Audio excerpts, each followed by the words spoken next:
हिंद दोस्तों, स्वागत है आप सभी का एग्री कोचिंग बाय विकास सर। अगर आप लोग ICAR, JRF, SRF, agriculture net, IBPS, AF4, AAO, agriculture supervisor, other agriculture competitive exam की तैयारी कर रहे हैं तो इस वीडियो को ज़रूर देखिए। आप लोग इस वीडियो को देखकर अंदाज़ा लगाइए हमारे कितने क्वेश्चन एग्रीकल्चर के सही हो रहे हैं। चलिए शुरू करते हैं अपने पहले क्वेश्चन से। इस वीडियो को आप लोग अंत तक ज़रूर देखिएगा क्योंकि ये जो वीडियो है इसमें बहुत सारे अच्छे एग्रीकल्चर के क्वेश्चन हैं। अगर आप लोग हमारे चैनल पर नए हैं तो इस चैनल को लाइक, शेयर और सब्सक्राइब अधिक से अधिक करिए। चलिए शुरू करते हैं अपने पहले क्वेश्चन से। पहला क्वेश्चन हमारा कह रहा है केंद्रीय कपास अनुसंधान संस्थान कहाँ पर स्थापित है? मुंबई में, नागपुर में, कानपुर में या नई दिल्ली में? ठीक है, इसका सही आंसर हो जाएगा नागपुर, यानी कि हमारा दूसरा वाला एकदम सही है। बात करते हैं मुंबई की। मुंबई में क्या है? मुंबई के अंदर कॉटन टेक्नोलॉजी लैब है। ठीक है, कॉटन टेक्नोलॉजी लैब कहाँ पर है? मुंबई के अंदर। और बात करते हैं कानपुर की। कानपुर उत्तर प्रदेश के अंदर क्या है? आप लोग जानते हैं भारतीय दलहन अनुसंधान संस्थान कहाँ पर है? कानपुर में स्थित है। ठीक है, अब बात करते हैं नई दिल्ली की। नई दिल्ली में क्या है? ICAR, Indian council agriculture research कहाँ पर है? ये नई दिल्ली में। हम चारों जो ऑप्शन है इसको चारों के बारे में बता दिए हैं कौन सा स्थान कहाँ पर स्थित है। ठीक है, मुंबई में आपका हो गया कॉटन टेक्नोलॉजी लैब, नागपुर में हो गया केंद्रीय कपास अनुसंधान संस्थान, कानपुर में दलहन अनुसंधान संस्थान और नई दिल्ली में ICAR स्थापित है। ठीक है, चलिए अब देखते हैं दूसरा क्वेश्चन। क्वेश्चन नंबर 2 हमारा कह रहा है कि केले में कौन सा तत्व अधिक मात्रा में पाया जाता है? ठीक है, आपको बताना है केले में कौन सा तत्व अधिक मात्रा में पाया जाता है। फास्फोरस पाया जाता है, कैल्शियम पाया जाता है और सल्फर पाया जाता है या पोटास पाया जाता है। ठीक है, आपको बताना है कौन सा पोषक तत्व अधिक पाया जाता है।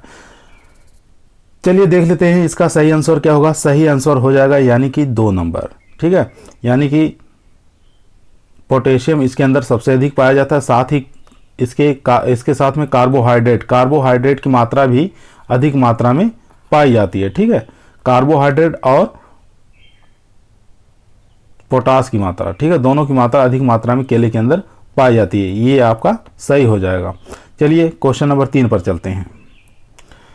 क्वेश्चन नंबर 3 हमारा कर रहा है ICAR की स्थापना दिवस कब मनाया जाता है? ठीक है, ICAR की स्थापना दिवस कब मनाते हैं? आप लोगों को मालूम होना चाहिए कि ICAR, जितने भी एग्रीकल्चर वाले बच्चे पढ़े हैं तो उन लोगों को मालूम होना चाहिए कि ICAR की स्थापना कब हुई थी और ICAR दिवस कब मनाया जाता है। ठीक है, पहला ऑप्शन है हमारा 1 जुलाई को, दूसरा 16 जुलाई को, तीसरा 25 मार्च को, 23 दिसंबर को। ठीक है, इसका जो करेक्ट आंसर हो जाएगा यानी कि 2 वाला 16 जुलाई को। ICAR दिवस कब मनाया जाता है? 16 जुलाई को। इसकी स्थापना की बात करें तो 1929 में इसकी स्थापना हुई थी। कब हुई थी? 1929 में इसकी स्थापना हुई थी, 16 जुलाई 1929 को।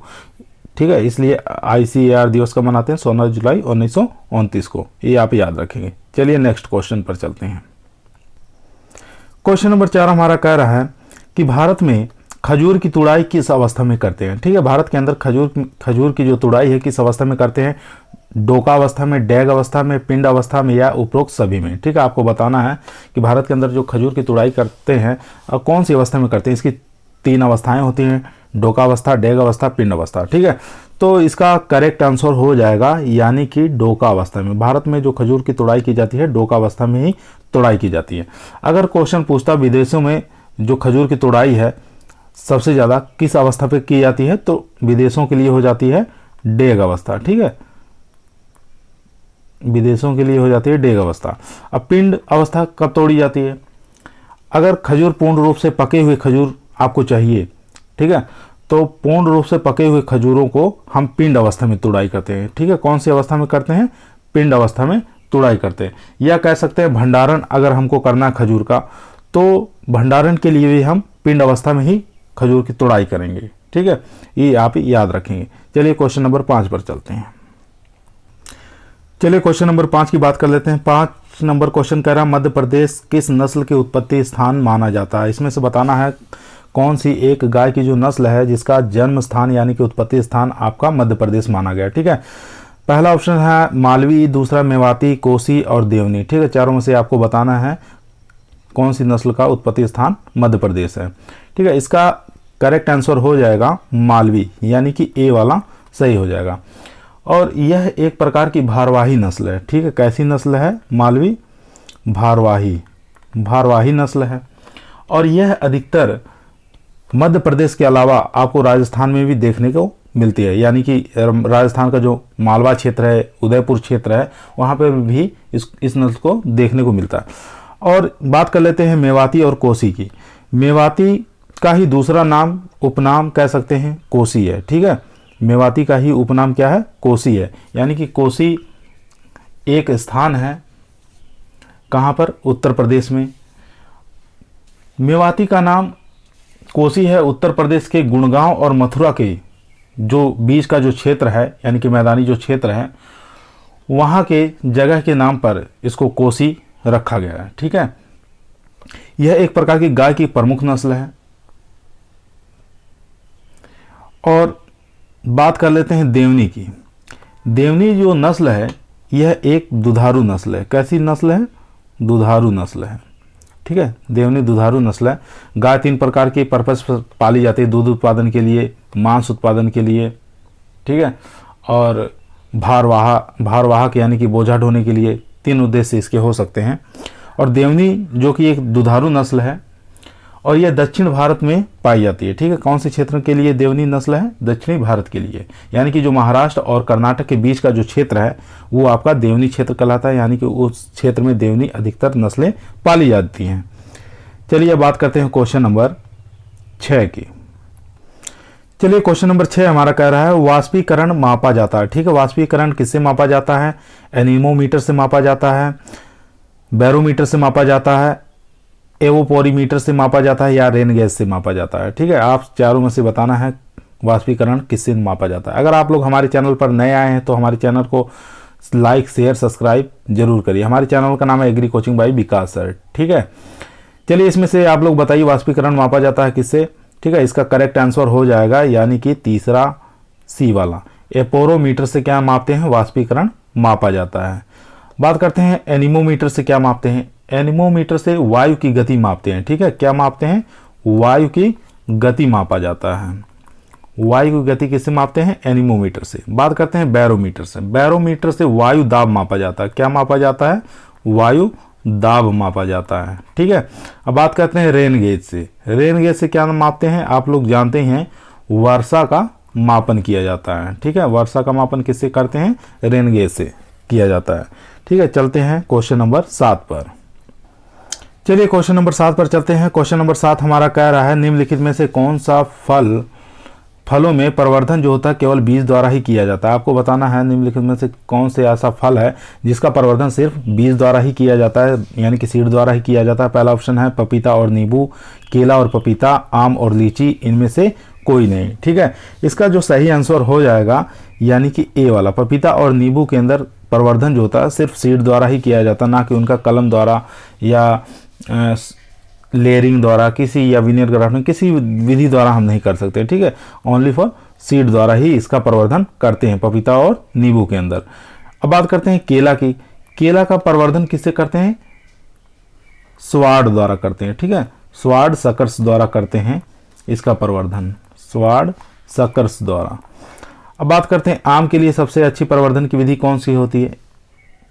तो एयर लेयरिंग होती है। ठीक है, नहीं सॉरी, एयर लेयरिंग जो होती है ये होती है लीची के लिए। ठीक है, एयर लेयरिंग हो जाएगी लीची के लिए। और आम के लिए जानते ही हैं सबसे अच्छी विधि कौन सी होती है? Veneer grafting.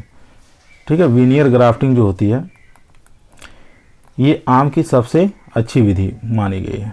ठीक है, तो आम के लिए हो जाएगी विनियर ग्राफ्टिंग, केला के लिए स्वाड सकर्स द्वारा, लीची के लिए एयर लेयरिंग, और पपीता और नींबू जो होते हैं सीड द्वारा ही प्रवर्धन किया जाता है।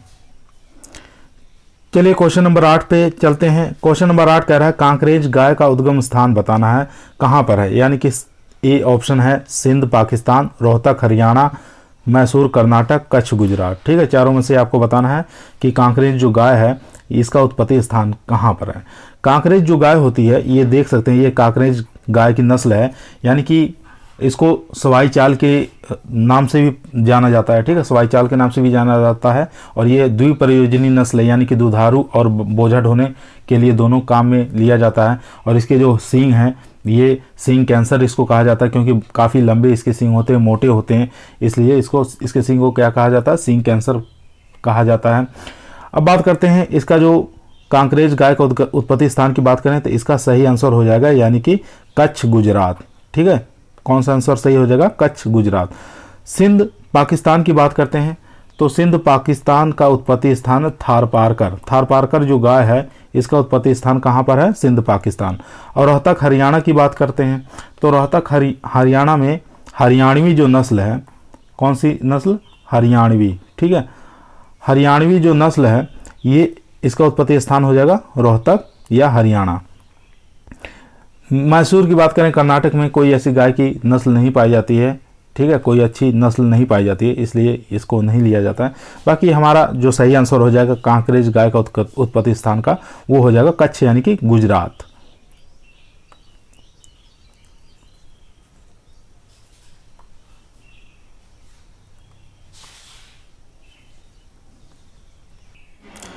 क्वेश्चन नंबर 9 कह रहा है क्रीम निकालने के लिए दूध का तापमान होना चाहिए। ठीक है, क्रीम जो निकाली जाती है दूध का तापमान कितना होना चाहिए। ठीक है, आपको बताना है दूध का तापमान कितना होना चाहिए। तो दूध का तापमान होना चाहिए यानी कि सबसे अच्छा जो तापमान माना गया है 30 से लेके 37 डिग्री सेंटीग्रेड तापमान सबसे अच्छा माना जाता है। ठीक है, क्रीम निकालने के लिए। अब देखिए पहले ऑप्शन में नहीं आ रहा है यानी कि 25 डिग्री सेंटीग्रेड तापमान आ रहा है, दूसरा तीसरा चौथा होंगे नहीं, यानी कि सेकंड वाला आपका सही हो जाएगा यानी कि 37 डिग्री सेंटीग्रेड तापमान, ऑप्शन सेकंड में आ रहा है 37 डिग्री सेंटीग्रेड तापमान, हमारा ये आंसर एकदम सही हो जाएगा। चलिए बात करते हैं क्वेश्चन नंबर 10 पर। विटामिन ए की प्रचुरता पाई जाती है, इसमें से बताना है पके हुए टमाटर में, गाजर में, पका हुआ पपीता में, पका हुआ आम में। यानी कि विटामिन ए की मात्रा सबसे अधिक किस फल में या किस सब्जी के अंदर पाई जाती है, आपको बताना है। ठीक है, सबसे अधिक जो पाया जाता है ऑप्शन हमारा यानी कि डी वाला सही है।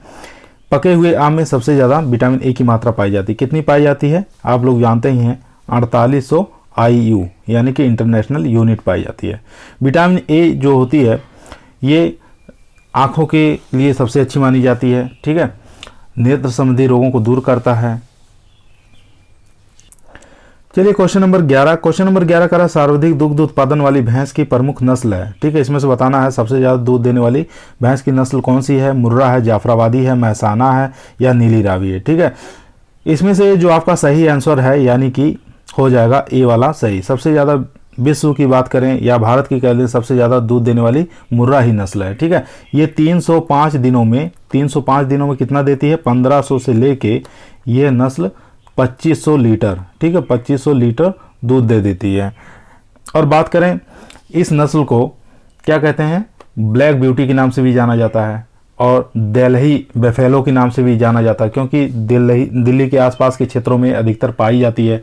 जैसे पंजाब और हरियाणा जो क्षेत्र है इसका प्रमुख स्थान माना गया है। ठीक है, ये जो मुर्रा है और इसके जो सींग होते हैं वो जलेबी के आकार के मुड़े हुए होते हैं। ठीक है, जलेबी के आकार के मुड़े हुए होते हैं, इसकी खास पहचान है ये। अब बात कर लेते हैं अपने कुछ और ऑप्शनों की, जैसे जाफराबादी जो नस्ल है इसको क्या कहते हैं, मिनी एलिफेंट के नाम से भी जाना जाता है। किस नाम से जानते हैं, मिनी एलिफेंट के नाम से भी जाना जाता है। और बात करते हैं महसाना की, महसाना जो नस्ल है इसको द्विशंकर नस्ल भी कहा जाता है। ठीक है, और इसका जो दुग्ध काल है काफ़ी लंबे समय तक मतलब दूध देती है, महसाना जो है काफ़ी लंबे समय तक दूध देती है। ठीक है, अब बात कर लेते हैं नीली रावी की, यानी कि इसको पंच कल्याणी के नाम से भी जाना जाता है। ठीक है, नीली रावी को किस नाम से जानते हैं, पंच कल्याणी के नाम से भी जाना जाता है, क्योंकि इसके जो नीचे पूंछ का लास्ट छोर होता है, घुटने वाले छोर होता है, यहाँ पर व्हाइट कलर के स्पॉट पाए जाते हैं। ठीक है, ये हमारे चारों ऑप्शन हो गए। इसका जो करेक्ट आंसर था वो मुर्रा था। ठीक है, अब चलते हैं नेक्स्ट क्वेश्चन पर। नेक्स्ट क्वेश्चन 12 पर चलते हैं। क्वेश्चन नंबर 12 पर 12 नंबर क्वेश्चन कह रहा है टोंगिया खेती किस देश में अपनाई जाती है। ठीक है, आपको बताना है टोंगिया खेती किस देश में अपनाई जाती है, जापान में, न्यूजीलैंड में, फिलीपींस में, म्यांमार में। ठीक है, इसका जो करेक्ट आंसर हो जाएगा यानी कि फोर्थ आंसर हो जाएगा, म्यांमार में अपनाते हैं। ठीक है, म्यांमार के अंदर क्या होता है कि एक वहाँ के आदिवासी जो होते हैं वो एक त्यौहार मनाते हैं। उस त्यौहार में बारिश होती है, बारिश के समय पहाड़ों के ऊपर जाकर क्या करते हैं, नए नए पौधे को लगाते हैं, ठीक है, उसी खेती को क्या कहते हैं, टोंगिया खेती कहा जाता है, ठीक है, उस खेती को क्या कहते हैं, टोंगिया खेती कहते हैं। हमारा करेक्ट आंसर हो गया यानी कि फोर्थ वाला, म्यांमार। चलिए नेक्स्ट क्वेश्चन पर अब चलते हैं। नेक्स्ट क्वेश्चन है हमारा फसल चक्र का महत्व है, ठीक है, आपको बताना फसल चक्र का क्या महत्व है। पहला ऑप्शन है उपजाऊ मृदा प्रबंध के लिए, दूसरा है खरपतवार प्रबंध के लिए, तीसरा है कीट और बीमारियों की रोकथाम के लिए, चौथा है उपरोक्त सभी। यानी कि चारों में से आपको बताना कौन सा सही है, ठीक है। इसका जो करेक्ट आंसर हो जाएगा यानी कि उपरोक्त सभी, यानी कि उपजाऊ मृदा प्रबंध के लिए भी आवश्यक है, खरपतवार प्रबंधन के लिए भी इसको अपनाया जाता है, फसल चक्र को कीट और बीमारियों को रोकथाम के लिए भी अपनाया जाता है, यानी कि हमारा आंसर हो जाएगा फोर्थ वाला। चलिए क्वेश्चन नंबर 14 की बात कर लेते हैं। काफ़ी शानदार क्वेश्चन है। भंडारण में प्याज के अंकुरण को रोकने के लिए उपयुक्त रसायन बताना है, कौन सा है। नेफ्थलीन एस्टिक एसिड यानी कि NaA जिसको कहा जाता है, मैलिक हाइड्राजाइड, जिब्रेलिक एसिड या PCPA। आपको इस चारों में से बताना है कि भंडारण में प्याज को अंकुरण को रोकने के लिए कौन सा रसायन छिड़काव करेंगे। इस प्रकार के प्याज भंडारण या कोल्ड स्टोर में अंकुरित हो जाते हैं, उसको रोकने के लिए कौन सा हार्मोन्स का स्प्रे किया जाता है, तो मैलिक हाइड्राजाइड का स्प्रे किया जाता है, यानी कि MH इसको कह सकते हैं, MH का स्प्रे किया जाता है, ठीक है। हमारा ये बी वाला ऑप्शन सही हो जाएगा। अब बात करते हैं NaA की, यानी कि नेफ्थलीन एस्टिक एसिड का। नेफ्थलीन एस्टिक एसिड का प्रयोग किया जाता है यानी फलों और फूलों को गिरने से रोकने के लिए, ठीक है, फलों और फूलों को झड़ने से रोकने के लिए किसका प्रयोग करते हैं, NaA naphthalene acetic acid hormones का प्रयोग किया जाता है। बात कर लेते हैं जिब्रेलिक एसिड। जिब्रेलिक एसिड जो है सुषुप्तावस्था को तोड़ने के लिए मुख्य रूप से प्रयोग किया जाता है, ठीक है, सुषुप्तावस्था तोड़ने के लिए जिब्रेलिक एसिड का, और तना की वृद्धि के लिए इसका प्रयोग किया जाता है जिब्रेलिक एसिड का। चलिए नेक्स्ट क्वेश्चन पर चलते हैं। चलिए क्वेश्चन नंबर 15 की बात कर लेते हैं। भैंस को प्रति 100 किलोग्राम शरीर भार पर दिए जाने योग्य शुष्क आहार की मात्रा बताना है, ठीक है। 100 किलोग्राम अगर किसी भैंस का वेट है तो कितना उसको शुष्क आहार देंगे, ठीक है। तो इसमें 2.5 किलोग्राम, 5 किलोग्राम, 3 किलोग्राम, 7 किलोग्राम, चारों में से आप बताइए कि मतलब कौन सा ऑप्शन सही हो जाएगा। यानी कि ये 2.5 किलोग्राम जो है ए वाला, ये हम देंगे गाय और बैल के लिए, ठीक है। गाय और बैल के लिए कितनी मात्रा देंगे, 2.5 किलोग्राम देंगे। और बात यहाँ पे आ रही है भैंस की पूछ रहा है, ठीक है। भैंस जो होती है 100 किलोग्राम का वेट है तो शुष्क भार कितना देंगे, तो शुष्क भार देंगे यानी कि 3 किलोग्राम, यानी कि तीसरा वाला ऑप्शन सही हो जाएगा, ठीक है। अगर यहीं पे पूछता 200 किलोग्राम, अगर शरीर भार भैंस का 200 किलोग्राम है तो इसकी मात्रा कितनी हो जाती, यानी कि 6 किलोग्राम हो जाता, ठीक है। इस अनुसार हम इसको शुष्क आहार की मात्रा देंगे। चलिए बात करते हैं क्वेश्चन नंबर 16 की। 16 नंबर कह रहा है सिल्वी फिश का अध्ययन किसके अंतर्गत किया जाता है, ठीक है। सिल्वी फिश का अध्ययन किसके अंतर्गत किया जाता है, PC कल्चर के अंतर्गत, सिल्वी कल्चर के अंतर्गत, एंटोमोलॉजी या पैथोलॉजी के अंतर्गत किया जाता है। चारों में से आप बताइए जल्दी से किसके अंतर्गत सिल्वर फिश का अध्ययन किया जाता है, ठीक है। और बात करते हैं ये PC कल्चर के अंदर, PC कल्चर के अंदर मछली का अध्ययन करते हैं, ठीक है। मछली का अध्ययन किसके अंतर्गत करते हैं, PC कल्चर के अंदर। बात करें सिल्वी कल्चर के, सिल्वी कल्चर में वनों का अध्ययन करते हैं, ठीक है। वनों का अध्ययन किसमें किया जाता है, सिल्वी कल्चर के अंतर्गत किया जाता है। बात करते हैं एंटोमोलॉजी। एंटोमोलॉजी के अंदर कीटों का अध्ययन करते हैं, ठीक है। कीटों का अध्ययन किसमें किया जाता है, एंटोमोलॉजी में किया जाता है। और पैथोलॉजी में किसका अध्ययन करते हैं, पैथोलॉजी में रोग विज्ञान का अध्ययन करते हैं, ठीक है। रोग का अध्ययन किसमें कहलाते हैं, पैथोलॉजी के अंतर्गत अध्ययन किया जाता है। अब सिल्वी फिश एक प्रकार का कीट है, ठीक है। तो हमारा जो सही आंसर हो जाएगा यानी कि तीसरा, ठीक है। एंटोमोलॉजी में सिल्वी फिश का अध्ययन करते हैं, ठीक है। यह एक प्रकार का कीट होता है जो किताबी कीट कह सकते हैं, किताब जो पुरानी किताबें होते हैं उसके अंदर अधिकतर लगता है, देखने को मिलता है, ठीक है। तो उसमें यह कीट है, तो ये एंटोमोलॉजी के अंतर्गत अध्ययन किया जाएगा, ठीक है। आंसर हमारा सही हो जाएगा तीसरा। चलिए क्वेश्चन नंबर चलते हैं 17 पर। 17 नंबर हमारा क्वेश्चन कह रहा है कि जब कलम बंधन में संकुर डाली के रूप में टहनी जिसमें कई कलिकाएं हों, यानी कि कई बर्ड्स हों, का प्रयोग किया जाता है वह क्या कहलाता है? बडिंग कहलाता है, ग्राफ्टिंग कहलाता है, लेयरिंग कहलाता है, कटिंग कहलाता है। चारों में से आप बताइए कि मतलब कौन सा सही है। यानी कि ये शाखा, इसके अंदर बहुत सारे बड्स पाए जाते हैं, यानी कि बहुत सारी कलिका पाई जाती हैं, तो उनको क्या कहा जाता है? बडिंग कहते हैं, ग्राफ्टिंग कहते हैं, लेयरिंग कहते हैं। ठीक है, बडिंग में जानते हैं, बडिंग में क्या होता है? एक कलिका होती है। ठीक है, एक कलिका किस में होती है? बडिंग के अंतर्गत होता है, तो ये हमारा सही होगा नहीं। ठीक है, अब बात करते हैं ग्राफ्टिंग की।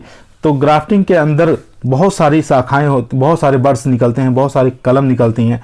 ठीक है, उसको कहते हैं, यानी कि जिसमें कई शाखाएं, यही तो पूछ रहा है कि जिनमें कई कलिकाएं हों उनको क्या कहा जाता है? ठीक है, उनको क्या कहते हैं? ग्राफ्टिंग कहा जाता है। ठीक है, यानी कि बी वाला ऑप्शन हमारा सही हो जाएगा।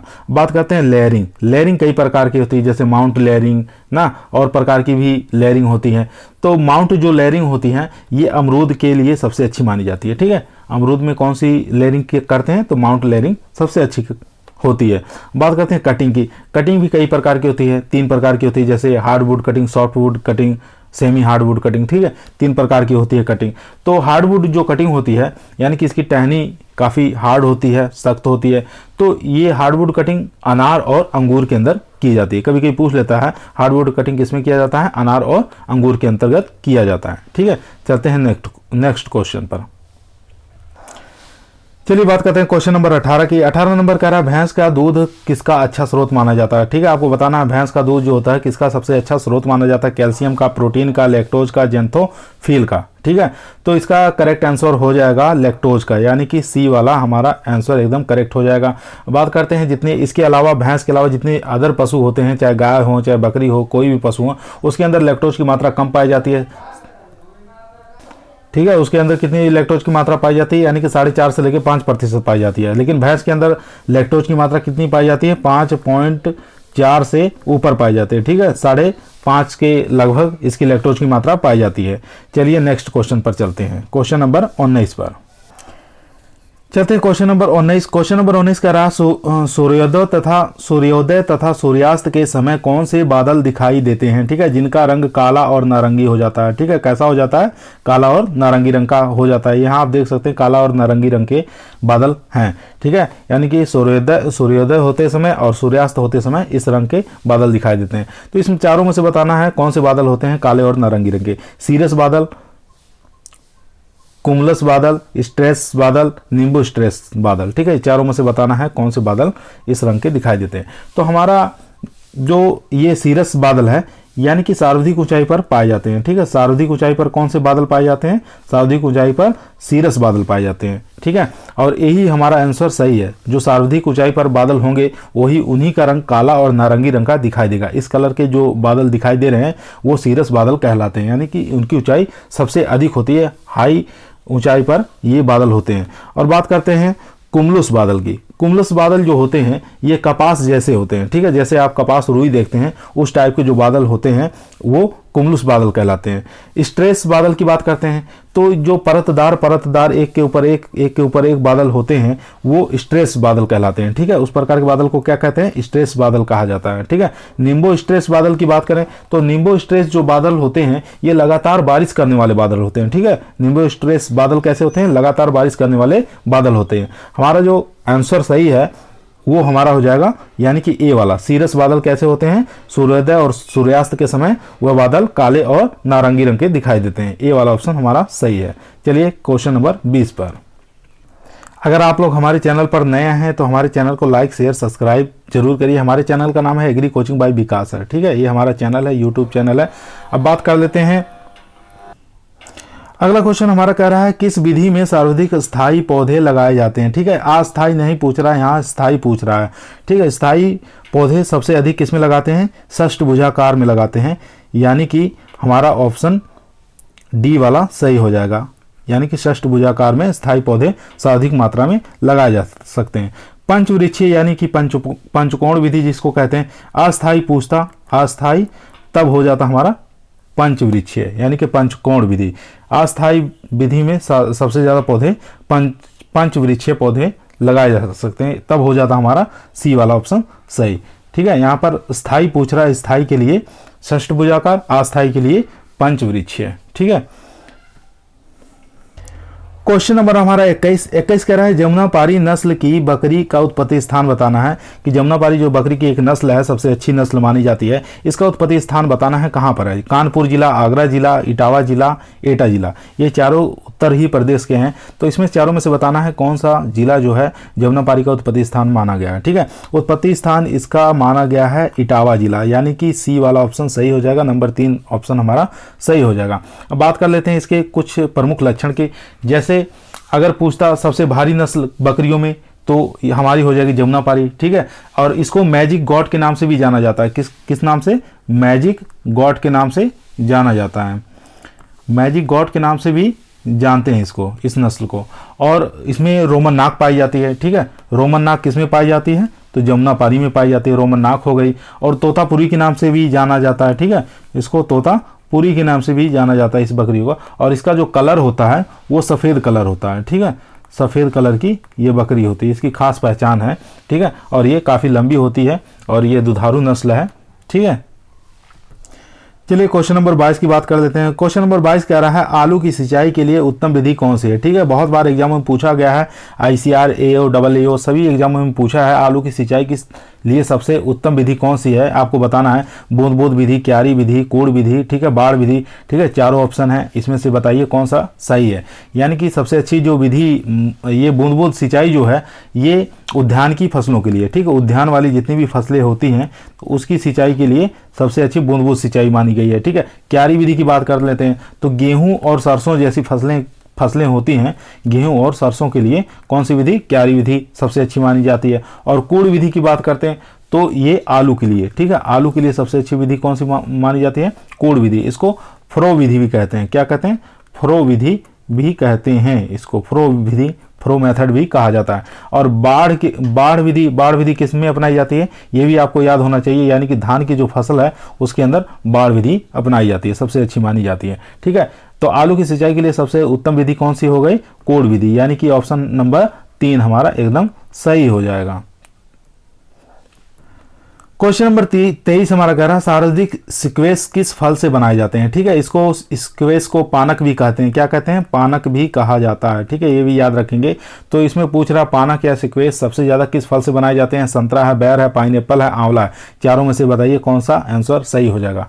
ठीक है, सबसे ज़्यादा जो स्क्वैश या पानक जो बनाए जाते हैं यानी कि संतरा से बनाए जाते हैं, ऑप्शन नंबर ए हमारा सही हो जाएगा। ठीक है, ये आप याद रखेंगे। चलिए क्वेश्चन नंबर 24 पर चलते हैं।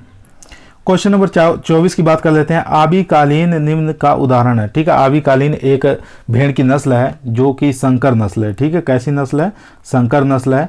और ये आपको बताना है किसके बीच में क्रॉस करके निकाली गई है। ठीक है, यानी कि मेरिनो और मालपुरा से, मेरिनो और चोकला से, मेरिनो और सोनाडी से कोई नहीं। ठीक है, इनमें चारों में से बताइए कौन सा सही हो जाएगा। तो हमारा सही आंसर हो जाएगा यानी कि मेरिनो और मालपुरा से क्रॉस करके हमारी जो संकर ये जाति निकाली गई है वो आबिकालीन निकाली गई है। ठीक है, इसका एक खास बात यह है कि ये प्रतिवर्ष 2 से लेकर 4 किलोग्राम, ठीक है, प्रतिवर्ष 2 से लेकर 4 किलोग्राम ऊन उत्पादन करती है। ठीक है, ऊन उत्पादन कितना करती है? 2 से लेकर 4 किलोग्राम ये खास तौर से उत्पादन करती है। और इसको मेरिनो और मालपुरा के बीच में क्रॉस कर एक प्रकार की जाति विकसित की गई है। अब बात कर लेते हैं मेरिनो और चोकला। ठीक है, मेरिनो चोकला ये भी कहाँ से निकाली गई है?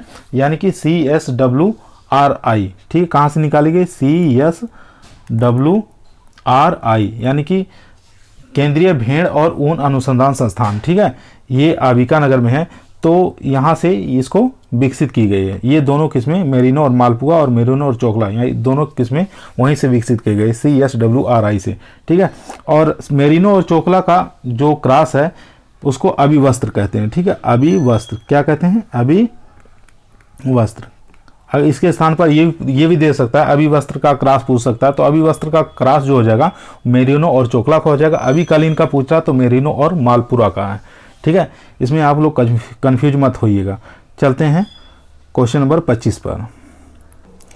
बात कर लेते हैं क्वेश्चन नंबर 25। क्वेश्चन नंबर 25 हमारा कह रहा है कि बारानी खेती हेतु सर्वोत्तम सिंचाई तकनीकी कौन सी है। आपको बताना है कि बारानी जो शुष्क क्षेत्र जो होता है उन क्षेत्रों के लिए सबसे अच्छी विधि सिंचाई की कौन सी मानी गई। फुहारा विधि हो गई, ड्रिप विधि हो गई, बॉर्डर विधि हो गई या उपलावन विधि। उपलावन विधि को क्या कहते हैं, बाढ़ विधि भी कह सकते हैं। ठीक है, बाढ़ विधि भी कह सकेंगे, यानी कि उत्प्लावन विधि अभी अब बताए थे, बाढ़ वाले जो क्षेत्र हैं उसमें धान की खेती करते हैं। ठीक है, ये तो होगा नहीं।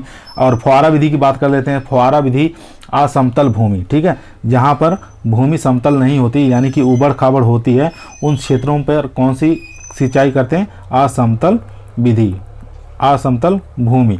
ठीक है, असमतल भूमि में फुहारा विधि का प्रयोग करते हैं। ड्रिप विधि की बात करते हैं। ड्रिप विधि यानी कि बूंद बूंद सिंचाई इसको कहा जाता है। ठीक है, और यही हमारा सही होगा, यानी कि ड्रिप विधि ही काम में लेते हैं। बारानी खेती यानी कि सूखी क्षेत्रों के लिए ड्राई लैंड जो भूमि है वहाँ पर कौन सी सिंचाई सबसे अच्छी मानी गई, ड्रिप विधि अपनाई जाती है। ठीक है, और बॉर्डर विधि की बात करते हैं तो बॉर्डर विधि यानी कि छोटी छोटी क्यारियाँ बना ली जाती हैं। ठीक है, छोटी छोटी क्यारियाँ बनाकर सिंचाई करना, ये हमारी बॉर्डर विधि कहलाती है।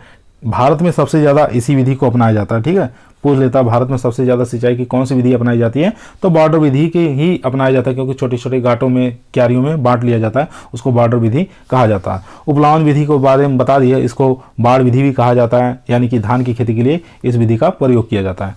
आज का जो टॉपिक है हमारा यहीं समाप्त होता है। अगर आप लोग हमारे चैनल पर नए आए हैं तो यहाँ पे देख सकते हैं, चैनल का नाम है एग्री कोचिंग बाय विकास सर। इस चैनल को लाइक, शेयर और सब्सक्राइब करिए। ठीक है, तो आज का टॉपिक हमारा यहीं समाप्त होता है। इसी प्रकार के वीडियो हम दूसरे या तीसरे दिन लाते रहेंगे। आप लोग जितने लोग जुड़े हैं इस चैनल को अधिक से अधिक लाइक और सब्सक्राइब करें। आज का टॉपिक यहीं समाप्त होता है। सभी लोगों को धन्यवाद।